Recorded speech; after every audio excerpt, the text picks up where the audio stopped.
Okay, it's pretty hard to go hungry in Disney World, but we've honed in on a few places where Disney just does not get it right. Nope, we're not talking about bad restaurants here. We're talking about food wastelands. Here we go.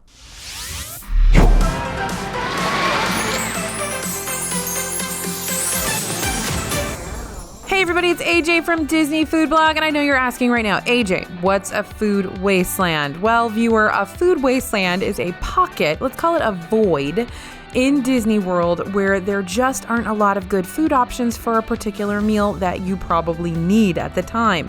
So I'm doing this video because I find myself in these voids all too often, and I want to make sure you're avoiding them or at least preparing for them. So yes, while Disney World is basically a food paradise most of the time, we're going to share with you those terrifying places where Disney tries to starve you based on our own empirical data, obviously. Okay, the first one is the Future World Quick Service Breakfast Desert. Okay, we're starting in Future World, where if you're looking for a full-on breakfast, you've really only got one option, which is Sunshine Seasons in the Land Pavilion. Now, have any of you been in this situation where you're in Future World for like your Soarin' Fast Pass or your Test Track Fast Pass first thing in the morning and there's nothing to eat anywhere? Yeah, that's what I'm talking about. Now, Sunshine Seasons is not a terrible option. It has a pastry and dessert case that is awesome. They've got healthier and more traditional options too. They've got overnight oats, some grab-and-go breakfast sandwiches, and your standard breakfast platter as well. So you're likely to find some fresh or packaged fruit options in there as well. But if you're looking somewhere else in Future World for a filling breakfast option without making a table service reservation, you're going to remain hungry because the only other place to really get breakfast is Garden Grill, which is a table service also in the Land Pavilion. So if you're anywhere other than the Land Pavilion, you really don't have too many options. I mean, maybe a couple of pastries in the Joffrey's case. So plan to eat before you arrive at Epcot and make a beeline for Test Track, or plan to rope drop Soarin' so you're ideally located in the Land Pavilion for your Future World breakfast bites. Otherwise, you're going to have to plan on heading back to World of Showcase to Les Halles in the France Pavilion, which is pretty much our all-time favorite grab-and-go breakfast spot anyway. It opens the same time as Future World, even if the rest of World Showcase doesn't open till 11 a.m. There is where you're going to find the freshest baked goods, some filling, delicious French goodies, ham and cheese croissants, quiche, etc., sweet breakfast pastries. And once the Ratatouille ride opens next summer, Les Halles is going to potentially be best place to have your breakfast before you jump on the Ratatouille ride, which will probably be a popular ride. So yeah, definitely a food desert there in Future World for breakfast. Next place you're going to find a food desert, sit-down dining at Value Resorts. If you're staying at a Value Resort at Disney World and what you really want is a decent table service meal where you don't have to stand in line for 20 minutes waiting for a slice of pizza, you're going to have to travel. The Value Resorts at Disney World, Art of Animation, Pop Century, and the All-Stars only have food court dining, and because of the large number of guests who stay at these resorts, you do often end up waiting in long lines to get your food, then waiting again to pay, then wandering around to find a table. So if you're dining at these quick service locations, use mobile order. They are all on mobile order now, and it'll save you from waiting in those lines. Now, you can also get some very basic in-room dining or room service options at these resorts as well, so you can always check that out. But again, it's not going to be table service. You're still going to be like in your room sitting on your bed eating the food. Now, don't get me wrong, we do love a food court, and these spots have been doing an excellent job upgrading their menus. Art of Animation has some really unique menu items that make it almost destination worthy, but sometimes you want just a little bit more service and ambiance for your meal. So if you're staying at AOA or Pop, you got access to the Skyliner, which can get you over to Caribbean Beach Resort super fast, and you can have dinner at their table service location, Sebastian's Bistro. And it's gonna be the same thing once Riviera Resort opens. You're gonna be able to go over there to Topolino's Terrace and a couple of their dining options as well. Both of those are accessible by the Skyliner, and the travel time from Art of Animation and Pop Century to Caribbean Beach Resort is only about a 5-minute ride, so you're just a quick flight away from several sit-down restaurants there. Okay, finding quick service locations in the Epcot area resorts. So maybe you're looking for a good quick service meal close by your resort. If you're staying at the Boardwalk or Yacht and Beach Club, you've got options, but none of them are particularly awesome. Yes, there's lots of restaurants on the Boardwalk, but they're all sit-down dining that's going to eat up a good chunk of your time. And then there's that pizza window, which is fine if you're in a pinch and craving pizza, but it's certainly not our top pick for a quick meal. The pizza isn't awesome there. Boardwalk Bakery has some great sweet snacks, and it's a good spot for a grab-and-go pastry breakfast and a few sandwiches. But if you want a more substantial quick service meal, you don't have too many options, and also there's not a lot of seating at Boardwalk Bakery. So all seating is going to be outside, so if you happen to be in a really hot day or a rainy day or a super cold day, that's not a great option to count on for your quick service meal. Now at Boardwalk Bakery, while there are a few sandwiches and salads, it's not a large selection. It's first and foremost a bakery. The grilled cheese there is good, but if you're not a big grilled cheese fan, we recommend just heading into Epcot to grab some festival eats if there's a festival happening, or stop by some of the quick service locations in that park if you happen to have a park ticket for the day. Now the Beach Club Marketplace and the Market at Ale and Compass at the Yacht Club do offer some good quick service dining and a decent amount of seating. But again, the choices are very limited and there's nothing really to write home about. I do like the Italian sandwich that they have, but most of their sandwiches, most of their substantial meal items, you're going to grab out of the grab-and-go refrigerator cases and have them warm up for you. So it's nothing that's kind of like in a kitchen right there. Everything's sort of pre-made. So I would recommend hitting Cruise Cup over there at Yacht Club if you're looking for a quick dinner.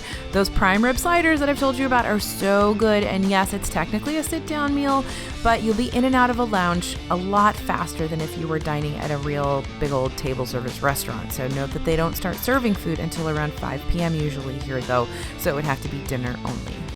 All right, the late night eats desert in Disney World. Another potential food wasteland is actually more of a time-based wasteland. So if you're the type to stay at the parks until they kick you out, or if you stay for late night extra magic hours or Disney after hours or something like that, and you're not returning to your resort until after midnight, your after midnight snack could be extremely limited. Now, I've had the experience personally of sitting on the edge of my hotel bed eating a gas station prepackaged sandwich, and it's not a memory I'd like to repeat. So this is near and dear to my heart, where to find late night eats in Disney World. So there is food to be had at Walt Disney World in the wee hours of the morning, but you gotta know where to find it and how to get there. So Disney Springs and Disney's 3 24-hour counter service restaurant locations are usually your main options after midnight, though you could order a pizza to your hotel room or pay an arm and a leg for the limited 24-hour private dining menu at a few deluxe resorts. Neither of those is a great option in my estimation, but you do you.